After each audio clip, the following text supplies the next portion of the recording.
Hi friends, welcome to merit minds. మొదటిసారి మన YouTube ఛానల్ని చూస్తున్న ప్రతి ఒక్క అభ్యర్థి ఇప్పుడే మన ఛానల్ని సబ్స్క్రైబ్ చేయండి. ఈ వీడియో కనుక నచ్చినట్లయితే లైక్ చేయండి. మీ ఫ్రెండ్స్ అందరికీ పోటీ పరీక్షలకు ప్రిపేర్ అవుతున్న ప్రతి ఒక్క ఆస్పిరెంట్కి ఈ వీడియో లింక్ని షేర్ చేయండి. ఇక ఈ వీడియోలో మనం డిస్కస్ చేయబోయే అంశం పోటీ పరీక్షల కోణంలో చాలా ఇంపార్టెన్స్ ఉన్న topic, global gender gap index 2025. ఇందులో భారతదేశం యొక్క ర్యాంక్ ఎంత, మరి మొదటి స్థానంలో నిలిచిన దేశం ఏంటి, దేశాలేంటి, ఇటువంటి వాటిపైన క్వశ్చన్స్ని ఎక్స్పెక్ట్ చేయొచ్చు. ఇక వివరాల్లోకి వెళ్దాము. Global gender gap report 2025. ఏ పోటీ పరీక్ష అయినా, ఏ స్థాయి పోటీ పరీక్ష అయినా, పోటీ పరీక్షలకు ప్రిపేర్ అవుతున్న ప్రతి ఒక్క అభ్యర్థి తప్పనిసరిగా చదవాల్సిన కొన్ని ముఖ్యమైన అంశాలు ఉంటాయి.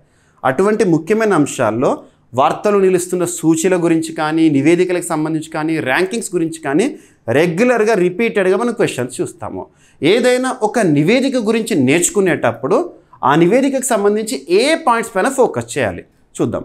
సో ఫస్ట్ వచ్చేసి వార్తలో నిలిచిన ఆ రిపోర్ట్ లేదా నివేదిక లేదా ఆ ఇండెక్స్ యొక్క పేరేంటి,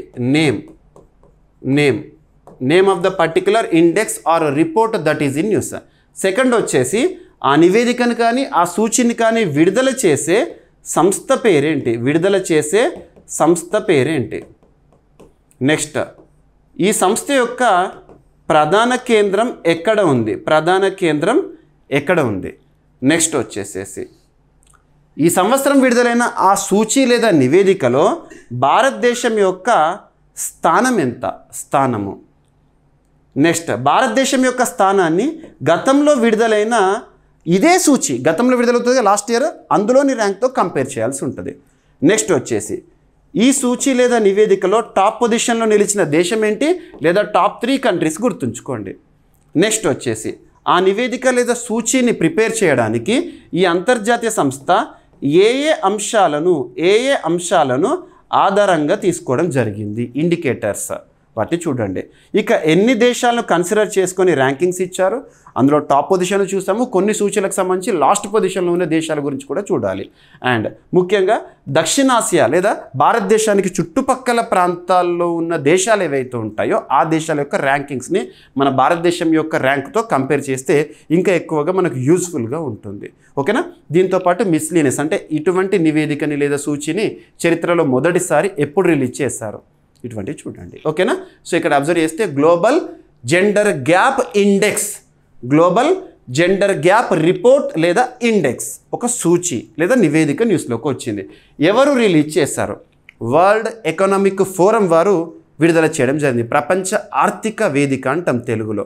స్విట్జర్లాండ్ కేంద్రంగా పనిచేస్తున్న వరల్డ్ ఎకనామిక్ ఫోరం ప్రతి ఏటా కూడా జనవరి మంత్లో వరల్డ్ ఎకనామిక్ ఫోరం సంబంధించి దావోస్ సదస్సులను మనం చూస్తూ ఉంటాం కదా, ఆ సంస్థనే రిలీజ్ చేయడం జరిగింది.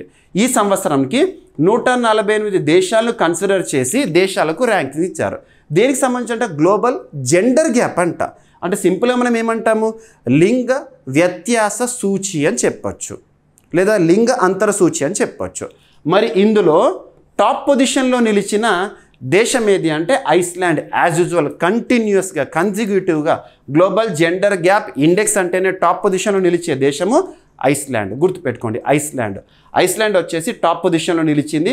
వారి యొక్క స్కోర్ వచ్చేసేసి 0.926.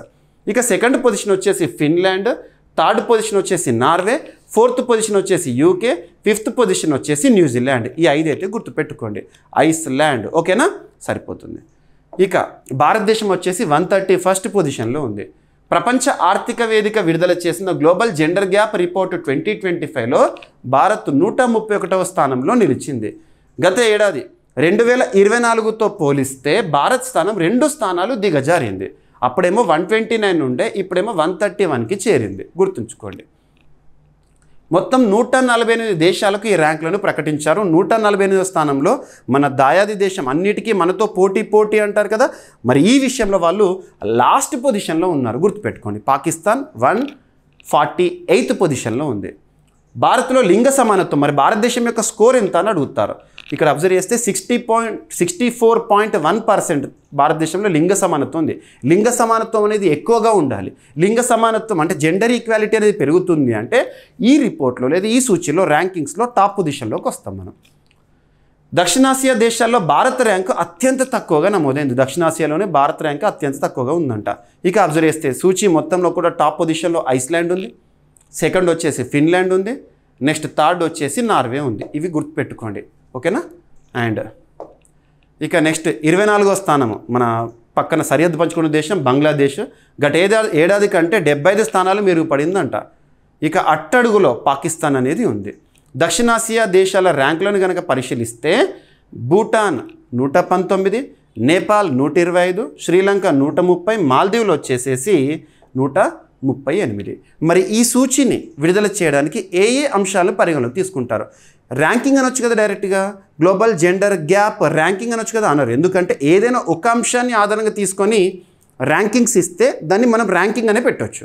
కానీ 2 లేదా అంతకంటే ఎక్కువ ఇండికేటర్స్ని ఆధారంగా తీసుకొని దేశాలకు కానీ సంస్థలకు కానీ ర్యాంకింగ్స్ ఇచ్చారనుకోండి, అప్పుడు ఇండెక్స్ అనాలి. అంటే బహుళ కోణాల్లో దాన్ని అధ్యయనం చేయడము. ఇక్కడ అబ్జర్వ్ చేస్తే మరి జెండర్ గ్యాప్ లింగ అంతరం ఉంటుంది కదా, మరి ఏ విషయాలు ఎలా ఉందో చూద్దాము. 4 ప్రధాన అంశాల్లో భారతదేశం యొక్క స్థితి ఎలా ఉంది? ఆర్థిక భాగస్వామ్యం ఈ యొక్క అంశాన్ని చూస్తారు ర్యాంకింగ్స్ ఇచ్చేటప్పుడు.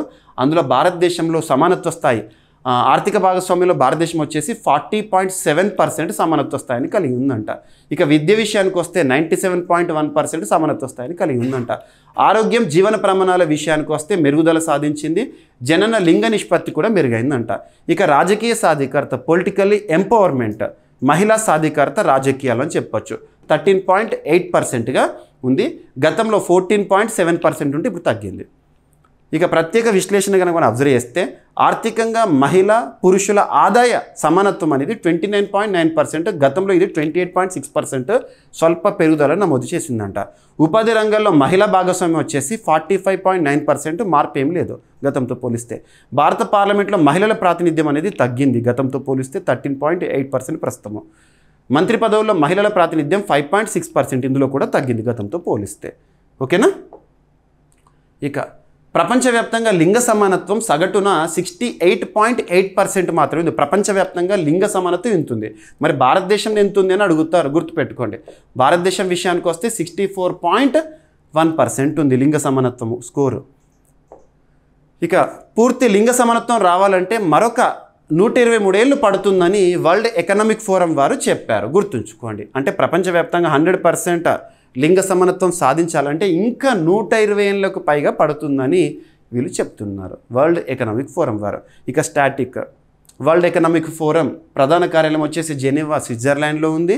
మొట్టమొదటి గ్లోబల్ జెండర్ గ్యాప్ రిపోర్ట్ అనేది 2006లో విడుదలైంది. మొట్టమొదటి అడుగుతారు ఎగ్జామినేషన్లో, స్టేట్మెంట్స్ ఇస్తున్నారు ఇప్పుడు డైరెక్ట్గా భారత ర్యాంక్ ఏంట, టాప్ పొజిషన్లో ఉన్నది ఏంటి, ఇటువంటి అడగట్లేదు. దీనికి సంబంధించి బేసిక్ డేటా కూడా అడుగుతున్నారు. ఎవరు రిలీజ్ చేస్తారు, ఏ సంవత్సరం నుండి రిలీజ్ చేస్తున్నారు, ఇటువంటివి మనం చూసే అవకాశం ఉంటుంది, ఓకేనా. గుర్తుపెట్టుకోండి. ఇక భారతదేశంలో మహిళలకు సంబంధించి హక్కులు, వారి చట్టాల సద్వినియోగము లేదా అమలు కోసము పనిచేస్తున్న ఒక quasi judicial body national commission for women ఒక చట్టబద్ధ సంస్థగా పనిచేస్తుంది. ఎనఫ్ ఈ విధంగా చదవాలి.